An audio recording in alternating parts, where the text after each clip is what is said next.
UPSC के द्वारा राज्य सेवा परीक्षा 2018 के परिणाम अंतिम रूप से घोषित किए गए। इस परिणाम को देखने पर यह पता चलता है कि पटेल ट्यूटोरियल्स के छात्रों ने एक बार फिर हमें गौरवान्वित होने का अवसर प्रदान किया है। हमेशा से एक धारणा मन में रही है कि मेहनत हमेशा इतनी खामोशी से करनी चाहिए कि हमारी सफलता शोर मचा दे। और हरिवंश राय बच्चन जी की एक पंक्ति बहुत ही प्रेरित करती है कि कोशिश करने वाले की कभी हार नहीं होती। इन पंक्तियों को पूर्णतः चरितार्थ करते हैं हमारे पटेल ट्यूटोरियल्स के समस्त सफल छात्र एवं छात्र हैं। इसी बीच आज हमारे बीच सृजल साहू उपस्थित हैं, जिन्हें पीएससी राज्य सेवा परीक्षा 2018 में 39वां रैंक हासिल हुआ है। इन्हें नायब तहसीलदार पद प्राप्त होने की संभावना है। मैं इनका तहे दिल से स्वागत करता हूं। सृजल, आपको ढेर सारी बधाई। Thank you sir. सृजल, मैं आपसे ये जानना चाहूँगा कि पीएससी की परीक्षा की तैयारी करने के दौरान आपका सफ़र कैसा रहा? किस तरीके से आप पीएससी परीक्षा की ओर आकर्षित हुए और तैयारी करने की शुरुआत की? सर, बीआईटी से इंजीनियरिंग पास आउट होने के बाद मेरा चयन एक्सेंचर बैंगलोर में हो गया था।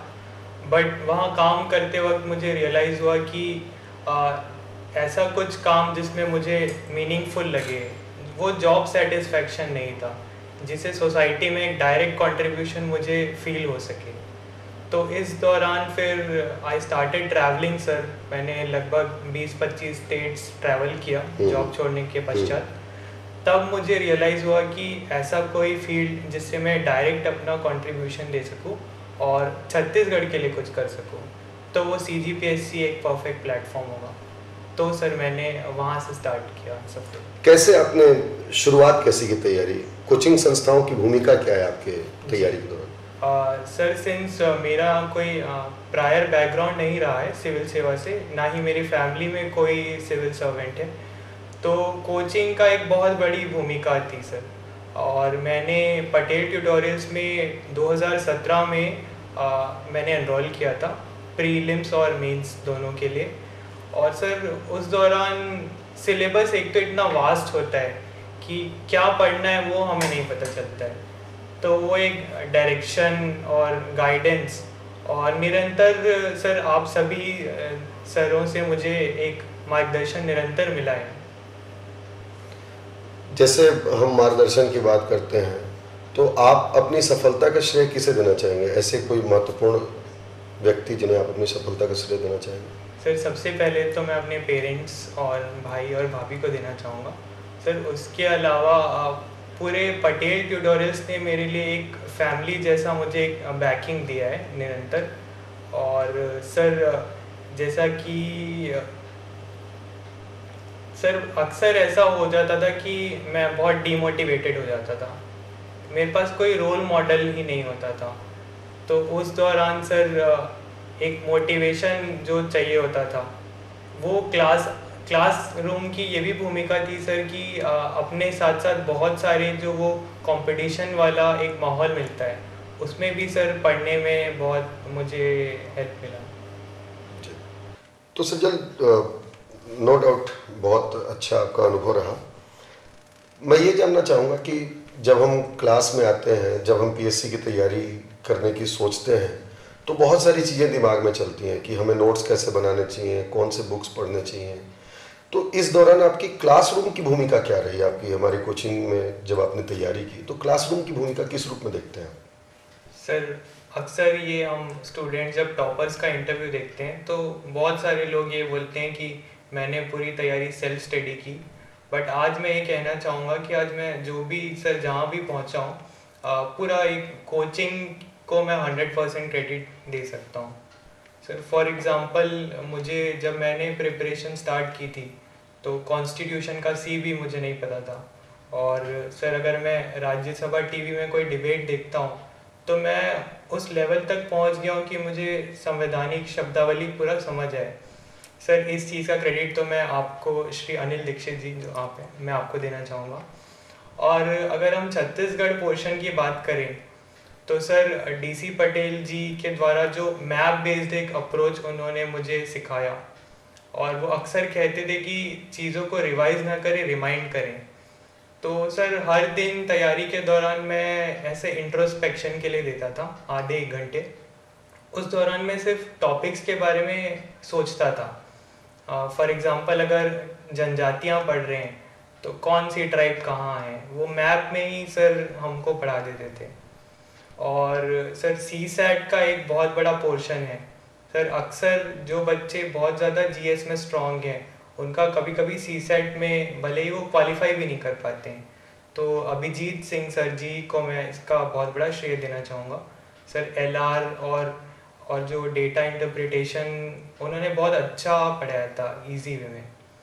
और सर अगर पेपर 6 की बात करूँ मैं, जो कि फ़िलासफ़ी वाला है, और पेपर नंबर 1 जो कि सर लैंग्वेज है। सर मैं इंजीनियरिंग बैकग्राउंड से हूँ, तो सर लैंग्वेज, और मैं इंग्लिश मीडियम का भी छात्र रहा हूँ। और सर हिंदी का जो सेगमेंट है वो 100 नंबर का हो गया है। तो रविंद्र तिवारी जी सर का इसमें बहुत बड़ा हाथ है सर, कि मुझे आज सर अराउंड 128 नंबर हासिल हुए हैं पेपर 1 में। Very good. और सर फिलॉसफी वाले सब्जेक्ट में भी क्लोज टू 125 मिले हैं। तो सर ये 2 सब्जेक्ट्स रविंद्र तिवारी जी ने लिया था। तो जी सर। ठीक, बहुत बढ़िया। मैं ये भी जानना चाहूँगा सजल कि अब आप सफल हो चुके हैं और आप भी बहुत सारे संघर्षों से गुजरे होंगे तैयारी के दौरान। जैसे प्रारंभिक परीक्षा के ठीक 1 सप्ताह पहले, 8 दिन पहले का जो टेंशन होता है। आज हमारे बहुत सारे छात्र, छत्तीसगढ़ प्रदेश के बहुत सारे छात्र एवं छात्राएं इसी टेंशन से गुजर रहे होंगे कि 9 फरवरी को उनका एग्ज़ाम है।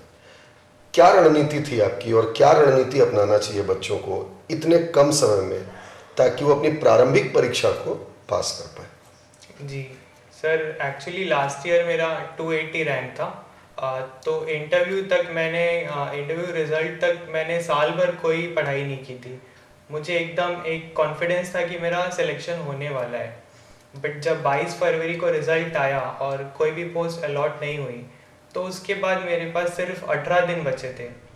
तो सर अगर मैं खुद ही गिव अप कर देता तो उस टाइम शायद मैं प्री भी क्लियर नहीं कर पाता।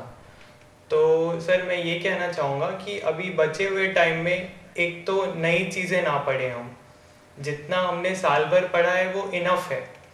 और एक अलग लेवल का सेल्फ बिलीफ चाहिए सर कि मेरा तो होगा ही।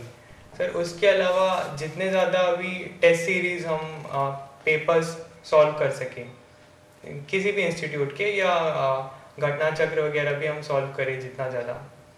इसके अलावा सर एग्ज़ाम के लास्ट मोमेंट में भी हम पढ़ सकते हैं। पटेल सर बोला करते थे कि पार्किंग लॉट में भी आप जब हो तो जनगणना वगैरह पढ़ लो, या इकोनॉमिक सर्वे के क्वेश्चंस डेटा आधारित वो लास्ट सेकंड में भी हम पढ़ सकते हैं। तो मुझे लगता है सर कि अभी भी 10 दिन बहुत ज़्यादा है एक्चुअली, अगर हम रोज़ पढ़ें, ऑब्जेक्टिव सॉल्व करें तो। ठीक, बहुत बढ़िया। सृजल, आई थिंक कि आपका दूसरा अटेम्प्ट था, है ना? जी सर। और पिछले अटेम्प्ट में आपके शायद 280th रैंक था, 280वां रैंक था, और इस बार आपका 39th रैंक है। और मार्क्स भी काफ़ी आपने इम्प्रूव किया, 788 मार्क्स हैं।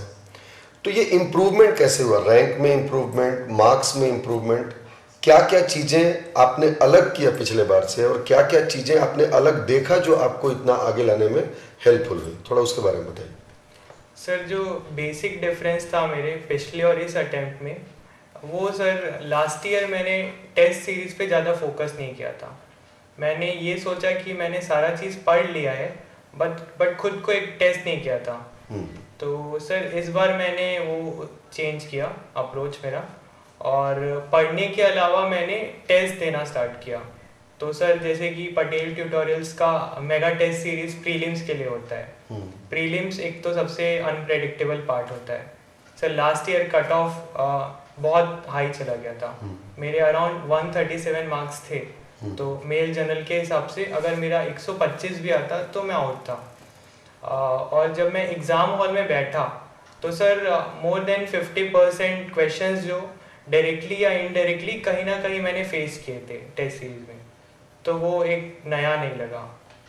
और अगर मैं सर मेंस की बात करूं तो पटेल सर जो हमें पढ़ाते हैं, let's talk about pub ad, तो सर शासन और प्रशासन में क्या अंतर है, गुड गवर्नेंस क्या है, ये सारी चीज़ें मैं आज भी नहीं भूल पाया हूँ।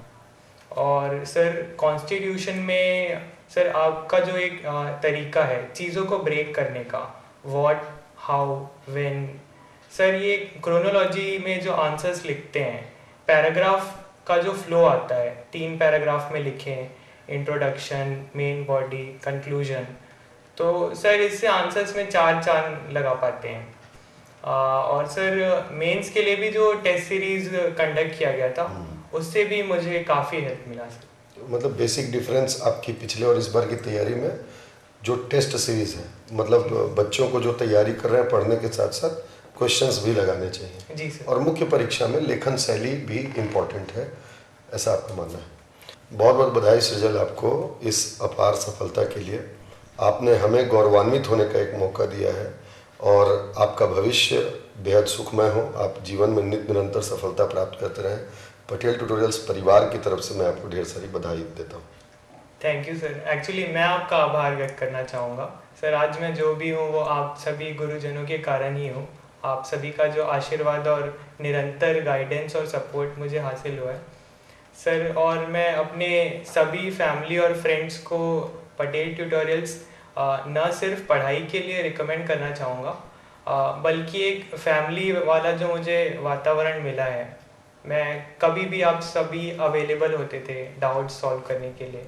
और सर एक अभ्यर्थी को हमेशा पॉजिटिव और चीयरफुल रहने का जो आप लोगों ने सिखाया है सर, वो भी मुझे बहुत help. Thank you sir. Thank you.